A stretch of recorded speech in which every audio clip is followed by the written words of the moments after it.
Assalamualaikum warahmatullahi wabarakatuh. Nama saya Arjan Nurismawan dari kelas 11 IPS 2 absen 1.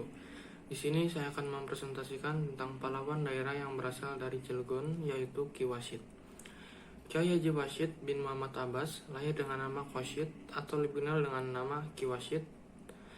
Ki Wasid adalah seorang pejuang yang memimpin Perang Cilegon pada tanggal 9 Juli 1888 hingga gugurnya di medan perang pada tanggal 30 Juli 1888 di Banten. Pada praktiknya, gerakan Ki Wasid dalam perang tersebut banyak dipengaruhi oleh pemikiran guru-gurunya, Nawawi Al-Bantani dan Abdul Karim Al-Bantani.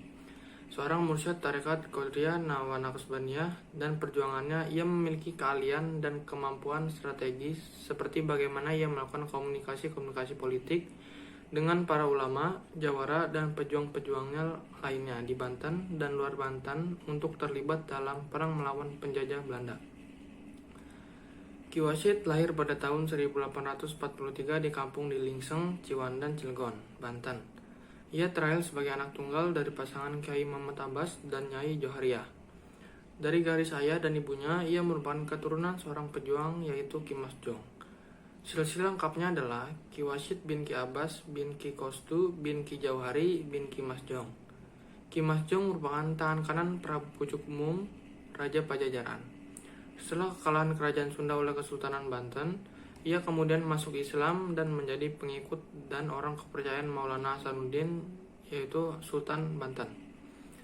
Wasid lahir dari keluarga pejuang yang memberontak terhadap penjajah.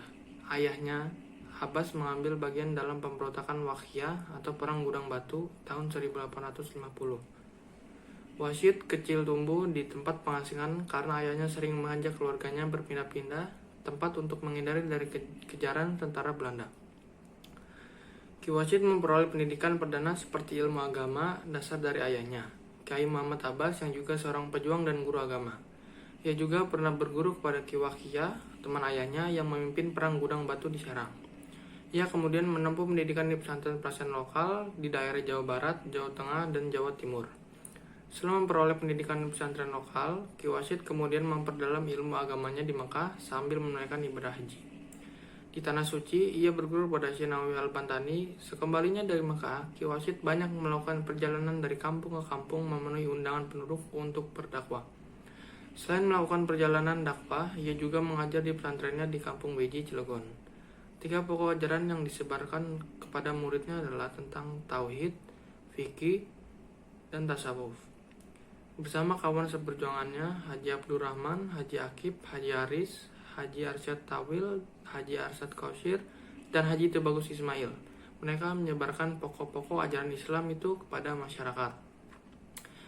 Ki Wasid menikah dengan Atika, gadis asal Beji, Cilegon. Dari pernikahannya, ia dikaruniai 2 anak, Muhammad Yasin dan Siti Hajar. Siti Hajar menikah dengan Ki Alwi dan memiliki seorang anak bernama Syamun, yang merupakan tokoh pejuang kemerdekaan Indonesia, pendiri Al-Hariyah Citanggil, dan Bupati Serang periode 1945 sampai 1949.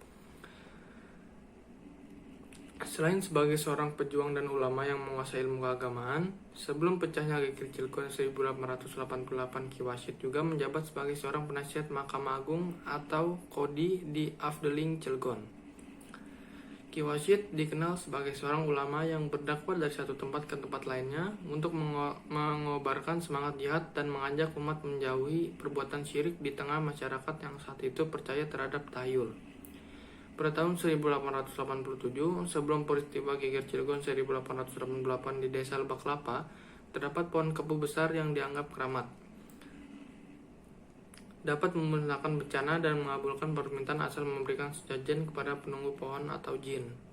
Berkali-kali, Ki Wasid mengingatkan penduduk bahwa meminta kepada selain Allah termasuk syirik, namun peringatan tersebut tidak diindahkan.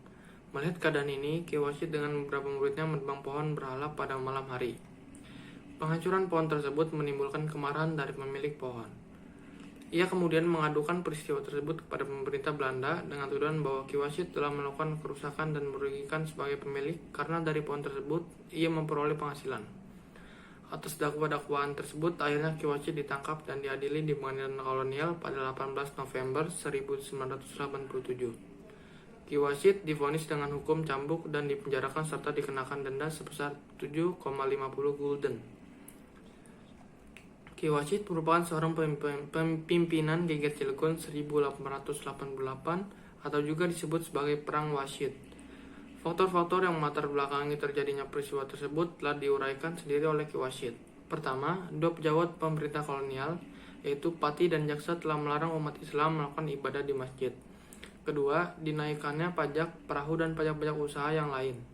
Ketiga, para pejabat sama sekali tidak menghiraukan para kiai, bahkan memusuhi Islam dan melarang sholat dengan suara keras dan melarang membuat menara-menara masjid tinggi, dan menyebar terlalu banyak mata-mata untuk mencari kesalahan orang-orang yang melanggar peraturan. Didorong faktor-faktor tersebut, Ki Wasid membuat perencanaan dan mengorganisir seluruh elemen rakyat Banten untuk melakukan perlawanan. Ki Wasid mengadakan pertemuan di berbagai tempat dan menggunakan tarekat sebagai tempat berkumpul dan bersama-sama melakukan sembahyang dan zikir. Ki Wasid dan para kiai lainnya dapat bertemu dalam kesempatan ini untuk mengatur strategi dan taktik-taktik serta koordinasi.